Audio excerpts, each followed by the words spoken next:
Olá, tudo bem? Eu sou Dilene e estou lendo com vocês o livro de Provérbios desde o dia 14. Hoje é dia 29, né? E eu estou lendo com vocês o capítulo 29. Vou estar lendo com vocês o capítulo 29. Então vamos para a nossa leitura? Vamos lá? Quem insiste no erro, depois de muita repreensão, será destruído sem aviso e irremediavelmente. Quando os justos florescem, o povo se alegra. Quando os ímpios governam, o povo geme. O homem que ama a sabedoria dá alegria a seu pai, mas quem anda com prostitutas dá fim à sua fortuna.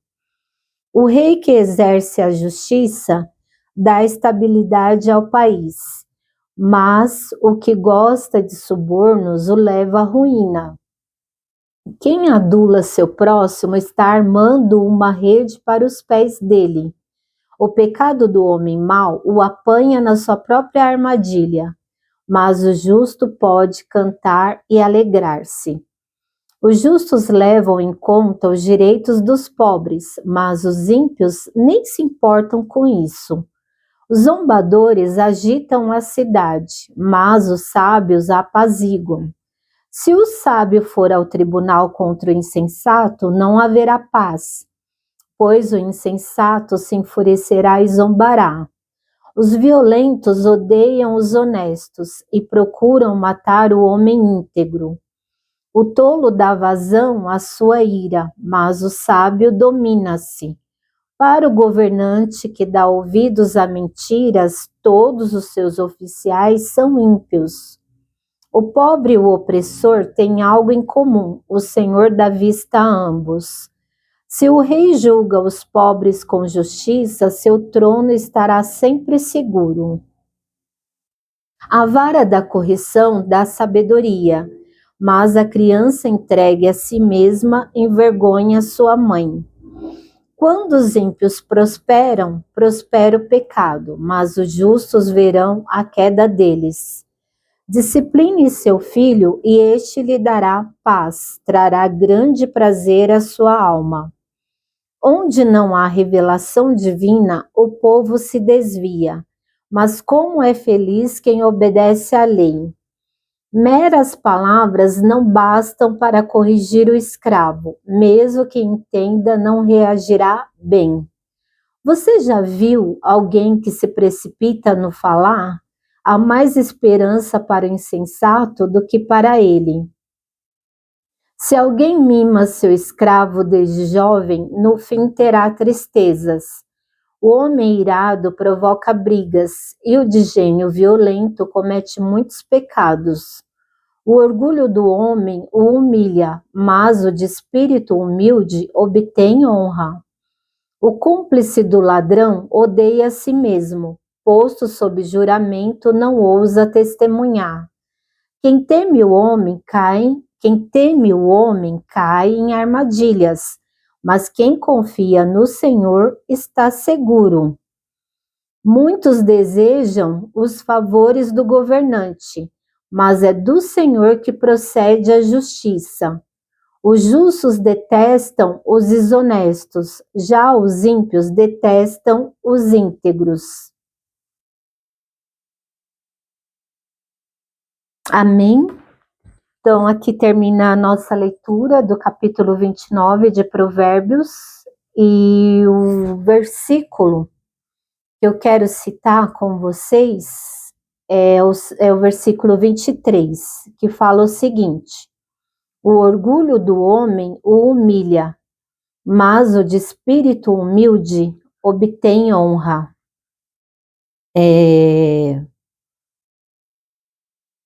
Está sendo maravilhosa essas leituras que eu estou fazendo com vocês do livro de Provérbios, porque eu já venho lendo ele já há alguns anos, né? E eu percebo assim, agora, fazendo essa leitura mais atenta, junto com vocês, eu estou vendo quanto que que a palavra, né, o orgulho tem me tocado, né, nessas leituras. É um tema, assim, que tem falado muito, né, comigo. Sempre me salta aos olhos as palavras que envolvem orgulho. E nesse versículo de 23 fala o seguinte: o orgulho do homem o humilha, mas o de espírito humilde obtém honra. E hoje, agorinha há pouco, né, eu estava fazendo uma nova leitura deste capítulo e me veio a história do rei Saul e do rei Davi, né, de Israel. E o que eu posso dizer? Na primeira parte, né, na parte A desse versículo, fala: o orgulho do homem o humilha, mas o de espírito humilde obtém honra. Então, na primeira parte do versículo, eu lembrei de Saul, e na segunda parte do versículo, eu lembrei do rei Davi, né? Porque o rei Saul, ele desobedeceu a Deus, né? Em duas ocasiões, numa quando ele poupou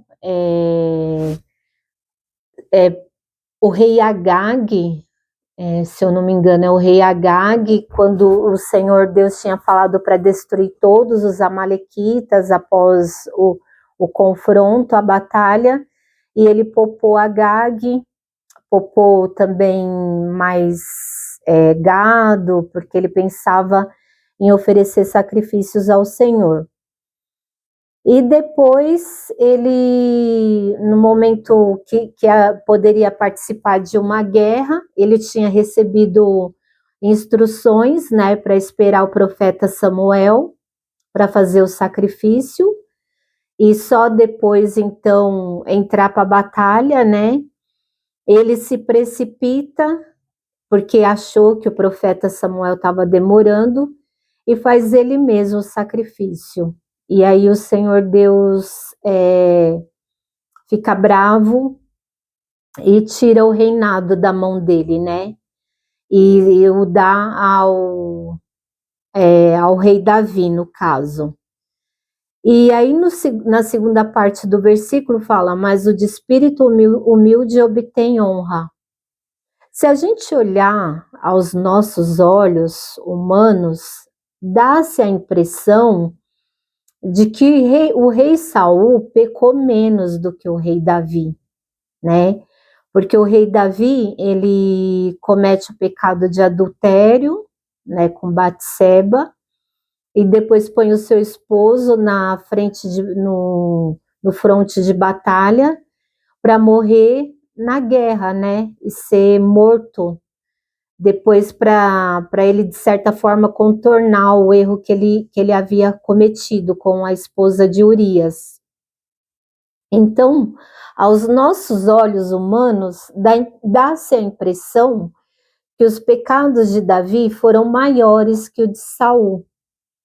Mas os dois tinham uma diferença muito grande. Saul, quando ele errava, embora pareciam que os pecados dele não eram tão gigantes, Saul, ele se justificava. Saul não tinha arrependimento. Saul gostava de se justificar, de ficar arrumando desculpas para o seu comportamento.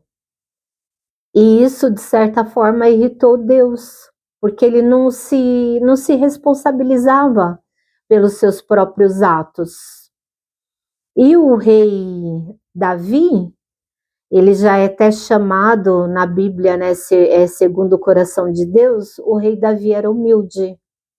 Então, quando ele errava e era confrontado com seus pecados, ele tinha um arrependimento sincero. E ele buscava o Senhor, ele se arrependia. Então, a gente vê aqui, mais uma vez, o quanto o orgulho pode ser perigoso, né?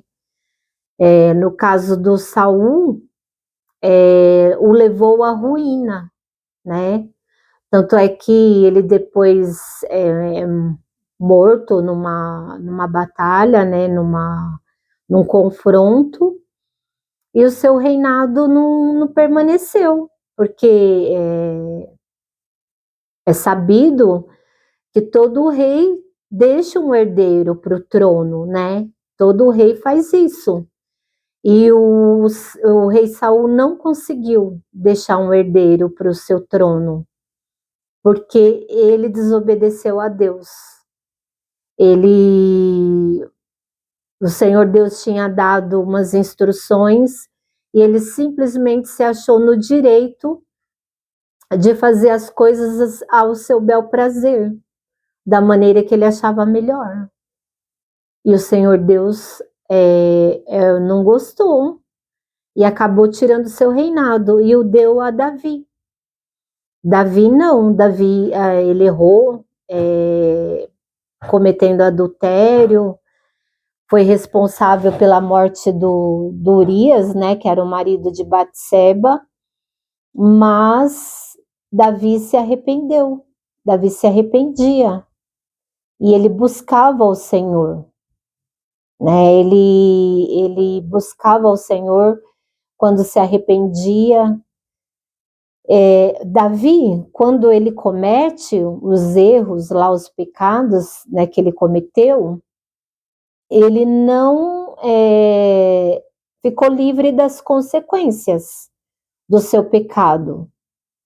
Ele não ficou livre. Houve consequências, o pecado dele. Mas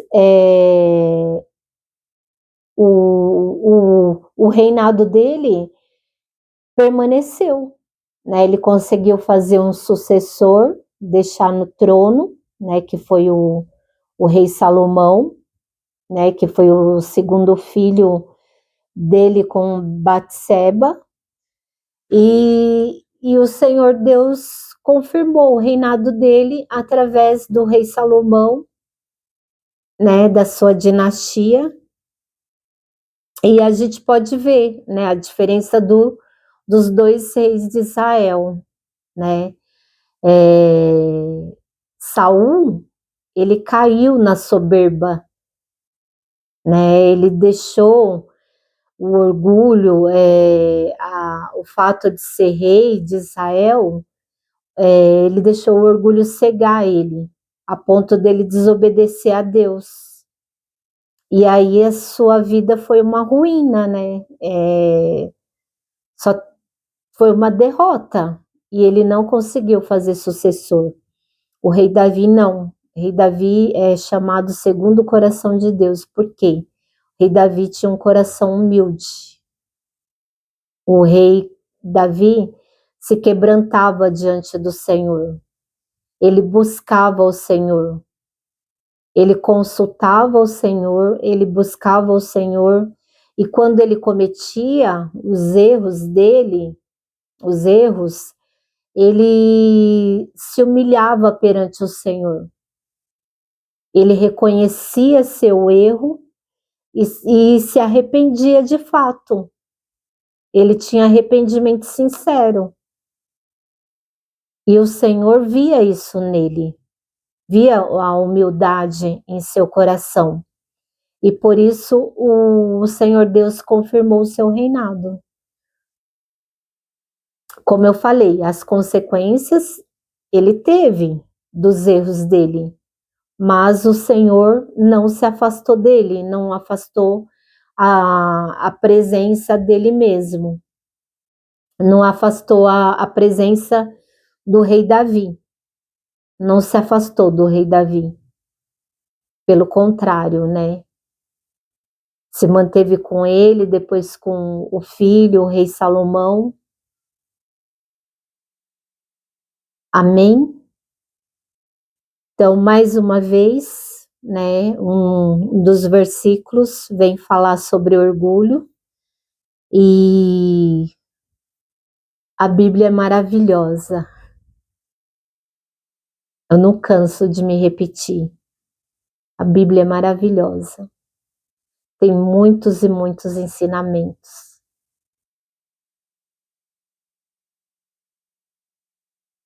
Ela contém a sabedoria de Deus, ela é a palavra, é o próprio Jesus, né? A própria palavra fala que a palavra e Jesus são um só. Então, a Bíblia, quando a gente lê, a gente está lendo Jesus. A gente está lendo Jesus. Então, cultive esse hábito de ler a Bíblia, como eu falei, e volto a repetir. O livro de Provérbios tem muitos ensinamentos, tem, mas a Bíblia toda é importante. Leia a Bíblia toda. A própria palavra fala para a gente não se apartar da lei. Tem o Salmo 119, o Salmo 119 todinho, ele fala sobre a palavra, sobre a Bíblia, sobre a palavra de Deus. O Salmo 119 todinho, que é o maior salmo da Bíblia. Se vocês tiverem um tempinho, leia lá o Salmo 19, vai ver que cada versículo ele está falando sobre a palavra, enaltecendo a palavra, falando da importância da palavra. Amém? Então, vou ficando por aqui hoje. Espero que esse capítulo, esse versículo, tenha falado com vocês e continue falando ao coração de vocês. Amém? Então, até amanhã, no capítulo 30 de Provérbios. Amém? Tchau, tchau. Que o Senhor Deus continue abençoando vocês muitíssimo. Tchau, tchau. Até amanhã, capítulo 30. Tchau.